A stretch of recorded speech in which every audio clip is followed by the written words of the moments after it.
Itadori, por muito tempo, foi aquele personagem que não sabíamos nada, não tínhamos noção de onde ele veio e nem o motivo de ele ser tão forte. Ele apenas era um corpo digno de uma usuária de restrição celestial, como era Maki Zenin antes da despedida de Mai, uma força sobrenatural que superava até mesmo as pancadas de Keito Nanami, e uma linha de evolução, crescimento e aprendizado do Jutsu tão exponencial que fez até mesmo a linha de evolução de Satoru Gojo, o feiticeiro mais forte da Era Moderna, não parecer nada demais. O garoto que em menos de um ano simplesmente atingiu o grau especial com suas próprias pernas e talvez agora esteja a um simples passo de ser considerado o mais forte, chegando ao patamar de Sukuna e Satoru Gojo. E com tudo isso, o mistério de seu passado foi revelado por Jiji Akutami, e sua história agora poderá ser finalmente contada. Então agora sejam bem-vindos ao passado revelado de Yuji Itadori. Mas antes, se inscreve aqui no canal e ganha uma Itadorita! E deixa aqui nos comentários também para mim saber que você está aqui, a hashtag Itagote. E claro, como sempre, hype o vídeo aí pra mim, por favor. É só seguir o tutorial, ajuda muito ao vídeo pra frente. E você apoia o canal demais. Então para quem hypa, eu agradeço de coração. Sério, demais. E agora, sem mais enrolações, vamos ao conteúdo. A história de Itadori, diferente do que muitos pensam, não começa na Era Moderna, e sim há muitos e muitos anos atrás, praticamente um milênio. Durante a Era Heian, uma garota ficou grávida de seu marido. Ela teria gêmeos, 2 filhos, mas tempos difíceis geram dificuldades extremas, e essa garota teve que lidar com a fome. Um dos fetos, que ainda estava em desenvolvimento, também sentiu essa fome vinda de sua mãe, e para não perder sua vida, ele não hesitou e devorou seu irmão gêmeo. No mundo Jutsu, gêmeos monozigóticos trazem um mau presságio consigo, algo que muitas pessoas consideram como uma maldição. Quando 2 irmãos nascem nessa condição, para o mundo da magia, eles são considerados um único ser, basicamente a mesma alma em 2 corpos diferentes, um é metade da outra. Então, esse bebê devorou sua outra metade, e a luz foi dada somente a ele. Este homem que nasceu era o próprio Ryomen Sukuna. Mas tudo que é criado não pode ser simplesmente extinto, e a alma do irmão de Sukuna, apesar de não ter um corpo físico mais, continuou vagando pelo mundo da magia, até cruzar seu caminho com Kenjaku, que de algum modo fez essa alma ter seu corpo, e isso só ocorreu depois de uma jornada milenar. Mas antes de irmos aos finalmente, temos que falar sobre o que Kenjaku fez 200 anos antes de entrar na Era Moderna, a era em que se passa a obra. Vamos falar da Era Meiji. Nessa época, uma garota nasceu em condições especiais. Ela poderia gerar filhos de espíritos amaldiçoados. Todos seus filhos eram híbridos, e essa mulher foi rejeitada por todos ao seu redor por causa disso. A gravidez que apareceu era simplesmente misteriosa. A mulher não havia ficado com ninguém, mas estava grávida de uma maldição, mas para meros humanos era apenas algo misterioso. Buscando por ajuda, ela foi até um templo nas montanhas, e esse templo era regido por xamãs, a família Kamo, liderada por Noritoshi Kamo, o homem que viria a ser conhecido como o feiticeiro mais maligno da história. Kamo, na realidade, era apenas mais um dos corpos e nomes de Kenjaku que ele tomou para si. Ele raptou aquela garota e usou ela para suprir suas curiosidades intelectuais. Depois de vários experimentos, vários anos, ele deu origem a 3 fetos amaldiçoados de grau especial, conhecidos por nós como Pinturas da Morte, Chozo, Ezo e Ketizo. Essa era a busca que Kenjaku fazia pela evolução da energia, mas tudo parecia em vão. Ele apenas considerou que aqueles eram completos fracassos, fechando os planos e deixando de tentar ter filhos. Bom, pelo menos por 200 anos ele se manteve nessa ideia, contra ter filhos, mas tudo mudou de repente. O Kenjaku, ele tinha literalmente na obra o objetivo de alimentar as suas curiosidades intelectuais, saber mais sobre o mundo da magia, aprender mais, tornar mais inteligente, compreender o mínimo uso do Jujutsu, e uma coisa que ele abismou durante a vida foi descobrir a evolução da própria energia amaldiçoada. E por isso tantos experimentos eram feitos por sua mão. Ele precisava tentar evoluir o mais rápido possível, e por isso aquela garota da Era Meiji, que dava um filho com maldições, ele usou ela de todas as formas possíveis justamente para tentar entender se aquilo ali era sua chance de mudar o Jujutsu, e óbvio que ele falhou.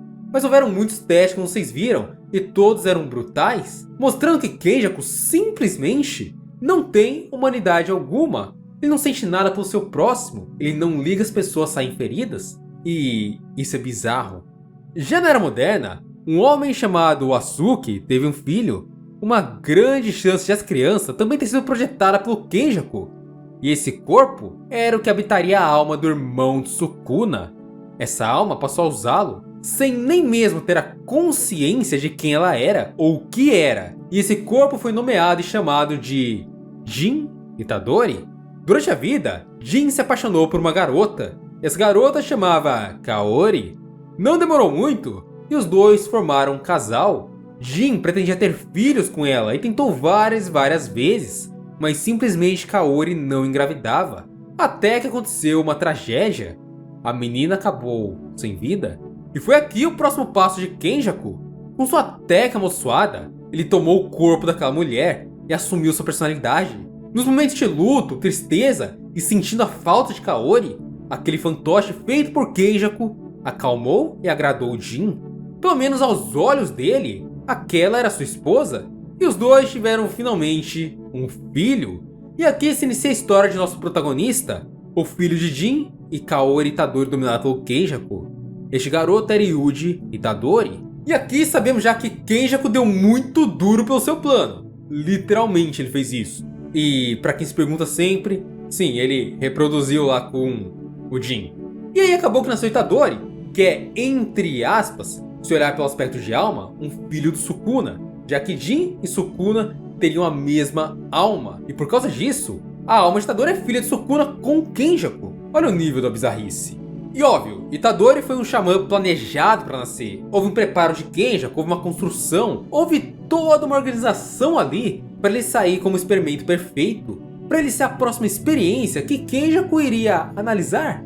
E é aqui que você olha e fala, entendemos? Então o Itadori tá assim na peça do mundo Jujutsu. Ele serve para algo. Só não sabemos ainda para que exatamente ele tá ali. Mas o Kenjaku criou com algum objetivo. E por enquanto, a gente pode alinhar com o objetivo principal, que seria alcançar a evolução da energia. E isso também explica a aptidão física natural que Itadori tem, uma força avassaladora, velocidade bizarra, e isso sem energia para um humano normal. E só por isso, sabemos que ser filho de Kenjaku e ter uma relação com Hiromi Sukuna já fortalece o corpo do feto em si. Com o tempo, enquanto Yuji crescia, o avô de Itadori começou a cobrar Jin para abandonar a Kaori, já que claramente ela era uma impostora, pedindo que seu filho saísse daquela situação, e isso se não quisesse acabar sem vida.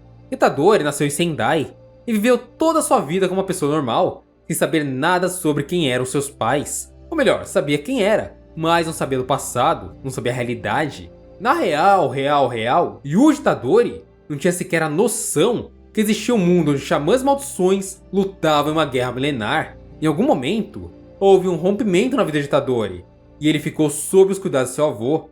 Sua mãe e seu pai simplesmente sumiram do mapa. Eles desapareceram nesse ponto da história, e o mangá não dá qualquer indício do que houve com os dois. Porém é muito claro que tem relação com o Kenjaku. Talvez as teorias de Asuki estavam certas sobre seu filho. Kenjaku pode ter se livrado de Jin, que mesmo sendo irmão da alma de Sukuna, ele era um xamã não desperto, então não traria qualquer resistência no combate para alguém no nível do Kenny.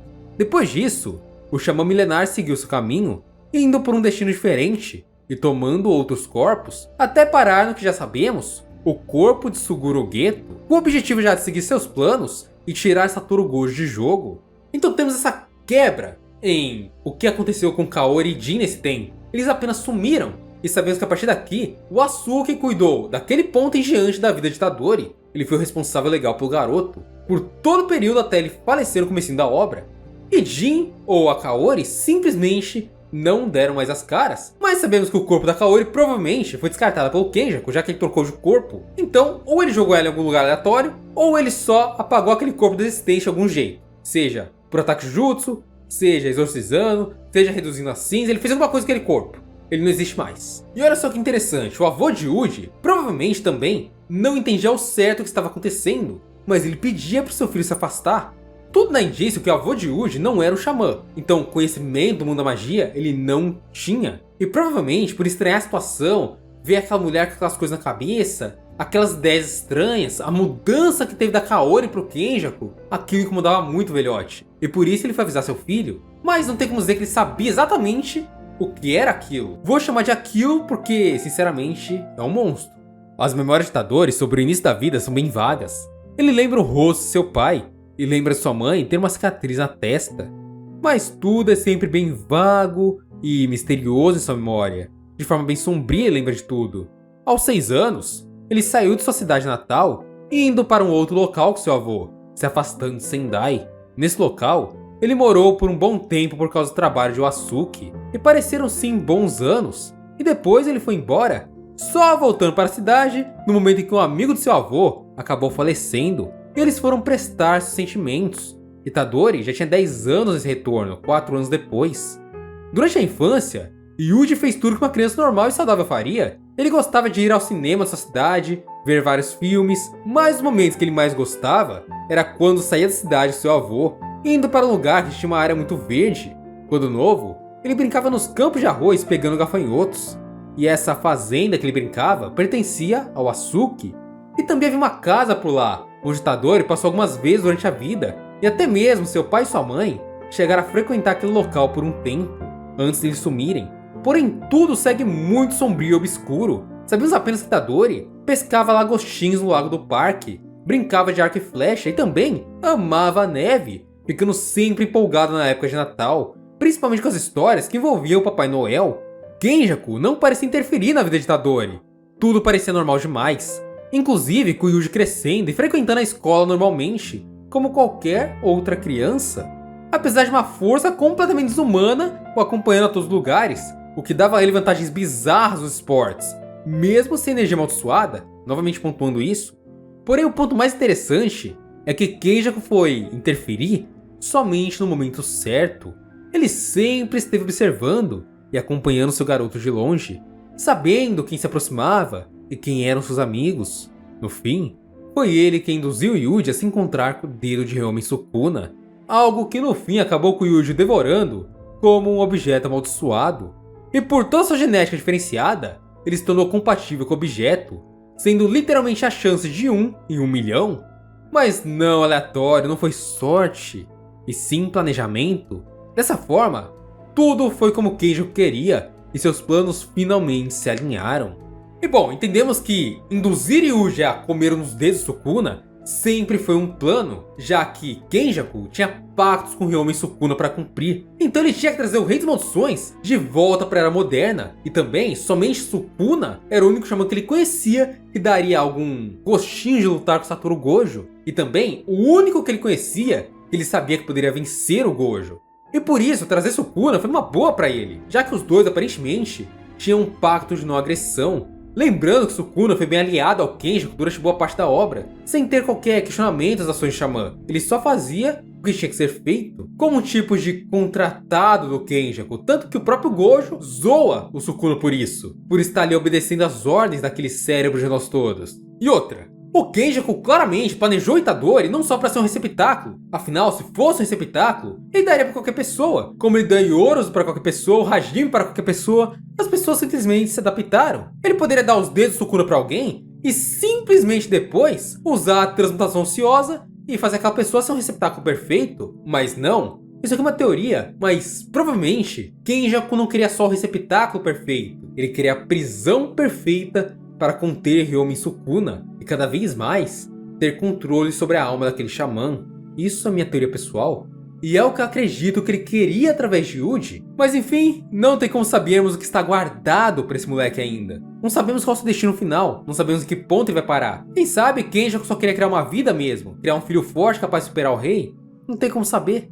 O segredo ainda está guardado no mangá. Mas com certeza, até o final, saberemos exatamente o que de fato Yuji Itadori é.